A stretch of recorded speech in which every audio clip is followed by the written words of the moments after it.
My name is Zara Cole. I'm 31 years old, and the night I got called trash in a room full of millionaires was the night everything changed. Not immediately, not in some dramatic movie-style explosion. No, it changed quietly. The kind of quiet that scares people later. The kind of quiet that destroys empires. It happened at a dinner table that probably cost more than my first 3 apartments combined. Crystal glasses, soft jazz playing somewhere in the background, people laughing like their lives had never known struggle, and me sitting there in a dress I picked carefully, not to impress them, but to not look like I didn't belong. Funny thing is, they had already decided I didn't. William Carter leaned back in his chair like he owned not just the house, but the air in the room, which, to be fair, he probably thought he did. He swirled his drink slowly, watching me like I was some kind of experiment. Then he smiled. Not a warm smile, not even a fake polite one. The kind of smile people wear right before they say something they've been dying to say. "My son," he said, loudly, making sure every conversation in the room died instantly, "deserves better than this." You know that moment when time slows down? Yeah, that. My fingers tightened around my fork. My heart started pounding so loud I swear I could hear it echo in my ears. And then he said it. "Someone from the gutter doesn't just sit at my table and pretend she belongs here." No gasps, no shock, just silence, because nobody there thought he was wrong. They were just waiting to see what I'd do. That's the thing about rooms like that. They don't react, they observe, like your entertainment. Quinn, his son, grabbed my hand under the table. His grip was tight, nervous. "Dad, that's enough." "No," William cut him off without even looking at him. "Let's not pretend. We all know what this is." Then he looked straight at me. "You're not one of us." And there it was. Not anger, not insult, just judgment. Clean, cold, final. I felt something in me shift. Not break, shift. I slowly placed my fork down, folded my napkin like my mother used to teach me when we barely had anything, but still acted like we had dignity, because we did. I stood up. Every eye followed me. "Thank you for dinner," I said calmly, too calmly, the kind of calm that makes people uncomfortable. Then I looked him straight in the eye.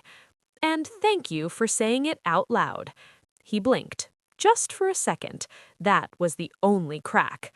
"My name is Zara, and I never needed your table to know my worth." Quinn stood up too. "Zara, wait, please." I squeezed his hand gently, then let it go. "It's okay," I whispered. "Now I know." And that part was true. Because sometimes clarity hurts more than insults, but it's also more valuable. I walked out of that mansion with my head high, past the chandeliers, past the people pretending not to stare, past the life they thought I wanted, out into the cold night air. And that's when Quinn caught up to me. "I'm so sorry," he said, breathless. "I didn't know he'd go that far." I looked at him, really looked at him. He wasn't like his father. That's what made it harder. "He didn't go too far," I said softly. "He just went honest.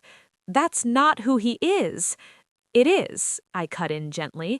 "You just didn't want to see it." He looked like I'd just taken the ground out from under him. "Don't let him ruin us."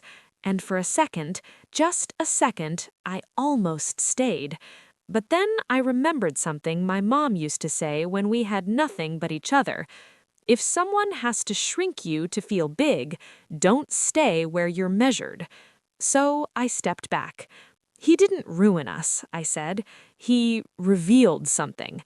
Then I got into my car, yeah, my not good enough car, and drove away. The city lights blurred as I drove. And here's the part people don't understand. I wasn't crying. I wasn't angry. I was thinking. Because pain is loud at first. But power is quiet. I pulled over for a moment, took a breath, and picked up my phone. "Lena," I said when she answered. She didn't ask if I was okay. She knew me better than that. "What happened?" she asked. "I got called trash." Silence. Then, "Okay, and what are we doing about it?" I smiled. That's why she'd been with me for years, not because she worked for me, but because she understood me. "Cancel the Carter deal." Pause. "You're serious?" "Dead serious." "Zara, that's a billion-dollar merger." "I know. And you're walking away because if someone doesn't respect you at the table, you don't build a future with them." Silence again. Then I heard her typing, fast typing. "All right," she said. "Consider it done." I leaned back in my seat, staring at the skyline. "Also," I added, "set up a meeting with their biggest competitor." Now she laughed. "Oh, you're not just walking away." "No," I said quietly. "I'm rewriting the ending." Here's the truth nobody at that dinner knew. I wasn't just some girl from a rough past trying to climb into their world. I had already built my own. Quietly, strategically, brick by brick. See, when you grow up with nothing, you learn something people like William never will. You don't chase respect. You build something so undeniable, they're forced to recognize it, even if they hate you for it. And William, he didn't just insult me, he exposed himself. And that's a mistake powerful people can't afford. By the next morning, everything had already started moving. Phones ringing, emails flying, deals shifting. And somewhere in that big, expensive house, a man who thought he was untouchable was about to realize something terrifying. He didn't just insult a girl, he underestimated the wrong one. The first 24 hours were quiet. Too quiet. And if you've ever dealt with powerful people, you know that kind of silence isn't peace, it's pressure building. By noon the next day, the news hit. Carter Industries merger collapses unexpectedly. Clean headline, simple. But behind that headline, panic. Phones started blowing up across their entire company. Board members scrambling, investors asking questions, executives suddenly realizing the deal they were counting on just vanished overnight. And the best part? Nobody knew why. Except me. I was sitting in my apartment, barefoot, coffee in hand, watching it unfold like it was just another Monday. Because for me, it was. My phone buzzed. Unknown number. I let it ring. Then again, and again. By the fourth call, I answered. "Zara," a tight voice said. "This is Daniel Reeves, CFO of Carter Industries." Of course it was. "Daniel," I said casually, "to what do I owe the urgency?" "There seems to be a misunderstanding," he rushed. "We received a formal notice from Cole Ventures terminating the merger. I assume this is some kind of error." "No error." Silence. Then slower this time, careful. "Zara, this deal is already approved. Contracts are prepared. You can't just—" "I can." Another pause. This one heavier. "What happened?" he asked quietly. I smiled even though he couldn't see it. "Ask your CEO." And I hung up. Now, here's something people don't talk about enough. Power doesn't show up when you scream. It shows up when you don't have to. An hour later, my assistant Lena walked into my office holding her tablet. "He's here." I didn't even look up. "Who?" She raised an eyebrow. "Take a wild guess." I sighed, set my coffee down, and finally looked at her. "In the lobby?" Making a scene. Of course he was. Men like William don't handle losing control very well. "Let him wait," I said. "How long?" I thought for a second. 30 minutes. She smirked. "You're cold." "No," I said calmly. "I'm busy." 40 minutes later, I walked into the conference room, and for the first time, William Carter didn't look like the man from last night. Same suit, same face, but the energy? Gone. He looked tired, worried, smaller. Funny how fast that happens. Zara, he stood up immediately. Thank you for seeing me. I didn't shake his hand, didn't smile, just sat down across from him. You have 5 minutes. That hit him. I saw it, that tiny crack in his pride. I want to apologize, he said, straight to the point. Good. For last night, my words were... Accurate? I interrupted. His jaw tightened. Inappropriate, he corrected. I leaned back in my chair. You called me trash. Silence. In front of your friends, your family, your son. I was out of line. No, I said softly. You were honest. That landed. Hard. He looked away for a second, then back at me. What do you want? He asked. There it was. Not, how do I fix this? Not, are you okay? Just negotiation. I almost laughed. You still don't get it, I said. Then help me understand. So I did. You didn't insult me, I said calmly.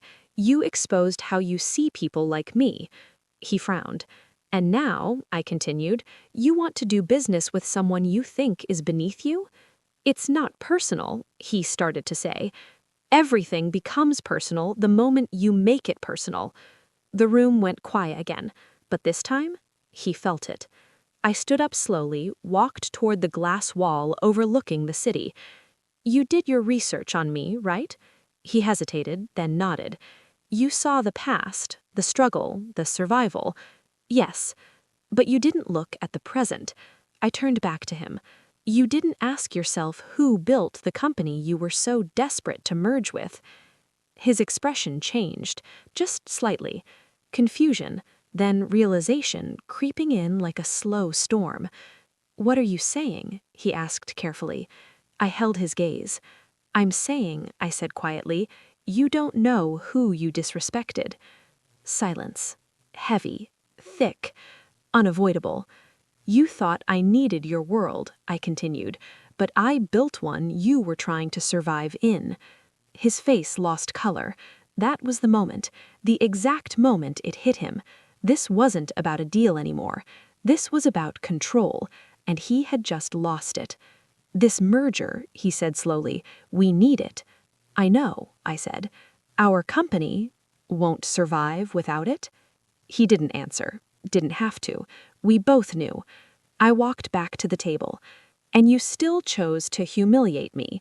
I didn't know. And that, I said sharply, is exactly the problem. He stood up suddenly. What about my son? He asked. Ah, there it was, the emotional card. You're going to destroy everything he inherits. I tilted my head. Or give him the chance to build something himself. That's not how the world works. I smiled. That's how my world works. I picked up my bag. Conversation over. Zara, wait. I paused, not because he deserved it, but because I wanted to hear it. If you walk away, he said quietly, don't expect things to go back to normal. I turned, met his eyes, and said the one thing he wasn't ready for. They were never normal. Then I walked out. Here's the thing about power shifts. They don't feel loud. They feel final. That same afternoon, news broke again. Coal Ventures in talks with Carter rival. Now the panic turned into fear, because canceling a deal is one thing, but backing their biggest competitor? That's war. That night, Quinn showed up at my door. No call, no warning, just standing there like everything he believed in had cracked. You're really doing this, he said. I nodded. You could destroy him. I looked at him carefully. He already tried to destroy me. That's not the same. It is, I said quietly. You just didn't see it before. He ran a hand through his hair, pacing. This is my family, and this is my life. Silence. Then he stopped, looked at me, really looked at me. I didn't defend you. I didn't respond, because he was right. I thought keeping the peace was enough. It never is, I said softly. He stepped closer. So what happens now? I held his gaze. Now? I exhaled slowly. Now we find out who you are without his shadow. I didn't answer him right away. Not because I didn't know what to say, but because for the first time in my life, his words didn't control me. I walked to the window, looking down at the city, millions of lights, millions of lives, none of them waiting for William Harrington's approval to exist. Then I finally spoke. Do you remember what you said that night? Silence. Of course he remembered. People like him always remember the damage. They just pretend they don't. You said I was garbage, I continued. Calm, steady. You said I was garbage, not misunderstood, not different. Garbage. He swallowed. I was angry, he muttered. No, I said. You were honest. That hit him harder than anything else, because deep down, he knew it was true. I turned back to him. You didn't insult me that night, I said quietly. You exposed yourself. His face tightened. You showed everyone exactly who you are when you think you're untouchable. The room felt smaller, quieter. He tried one last time. So this is revenge? I almost smiled. No, I said softly. This is consequence. That's the thing people like him never understand. They think power protects them from consequences. But real power is walking away and letting the world respond to what they've done. I picked up my phone and pressed one button. Danielle's voice came through instantly. Yes, ma'am? I said, go ahead. There was a pause. Then she replied with quiet satisfaction, it's done. William's phone buzzed at the exact same time. He looked down, and I watched it happen. That moment, that exact moment when a man realizes his world is collapsing and there's nothing he can do to stop it. His hands started shaking. What did you do? He whispered. I didn't answer, because he already knew. Within hours, the headlines started rolling out. Not rumors, not speculation, facts. Cross Technologies officially withdraws from Harrington merger. Stock drops, board emergency meeting, leadership instability. And then the real one hit. Cross Technologies in talks with Fairchild Corporation, Harrington's biggest competitor. That one didn't just hurt. That one broke him. Because it wasn't just business anymore. It was replacement. I didn't destroy his company. I made it irrelevant. That evening, Quinn came back. He didn't knock. He just walked in like he belonged there. And honestly, he did. He looked at me differently this time, not like someone trying to protect me, not like someone caught in the middle, but like someone who finally understood. You didn't just walk away, he said quietly. No, I replied. You changed the whole game. I tilted my head slightly. Was I supposed to stay small so your father could feel big? He shook his head immediately. No. And then he said something that mattered more than everything else combined. I'm not going back. I studied him carefully. Quinn, that means giving up everything. He laughed softly. Everything, he said, or just everything that was never really mine. That's when I knew. He wasn't choosing me over his family. He was choosing truth over comfort. And that's rare. That's dangerous. That's real. I stepped closer to him. Are you sure? I asked. Yeah, he said, because for the first time in my life, I'm not scared of losing something fake. I smiled. And for the first time since that dinner, I felt something warm instead of burning. The next week was chaos. Board meetings, media speculation, investors panicking, William fighting like a man trying to hold water in his hands. But here's the thing about systems built on ego instead of structure. They collapse fast. His board didn't remove him because of me. They removed him because he became a liability. That's how power really works. Not loyalty, not legacy, performance. And he failed. By the end of the week, William Harrington was no longer CEO. Just like that. No speech, no dramatic exit. Just gone.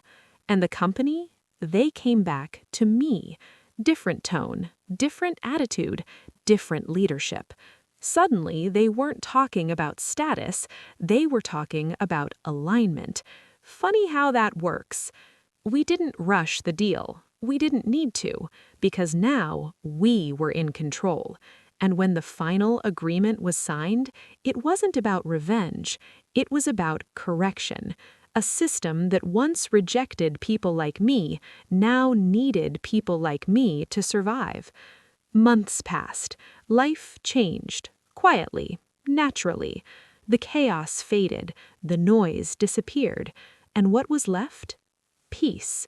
Real peace. Not the fake kind that comes from pretending everything is fine. The real kind. The kind where no one's waiting to humiliate you. No one's measuring your worth. No one's deciding if you belong. Quinn built his own path. No shortcuts, no inheritance, no safety net. And honestly, I respected him more for that than anything else. Because it's easy to stand beside someone powerful. It's hard to stand beside someone who refuses to be controlled. One evening, I got a letter. No return address needed. I knew who it was from. Inside was a single line. No apology, no explanation, just this. I underestimated you. I stared at it for a long time. Then I laughed, not because it was funny, but because it was too late. Way too late. People always ask me the same question. Do you regret it? Do I regret walking away? Do I regret destroying that deal? Do I regret not forgiving him? And every time I give them the same answer. No. Because here's the truth nobody likes to admit. If someone only respects you when you're useful, that's not respect. If someone only values you when you're silent, that's not love. And if someone humiliates you in public, then panics when you stop helping them behind the scenes, that panic, that's your answer. I wasn't garbage. I was invisible support. I was the quiet fix. I was the reason things didn't fall apart sooner. And the moment I stepped away, the truth showed up. Loud, unavoidable, final. The last time I ever saw William Harrington, he didn't say anything. He just looked at me.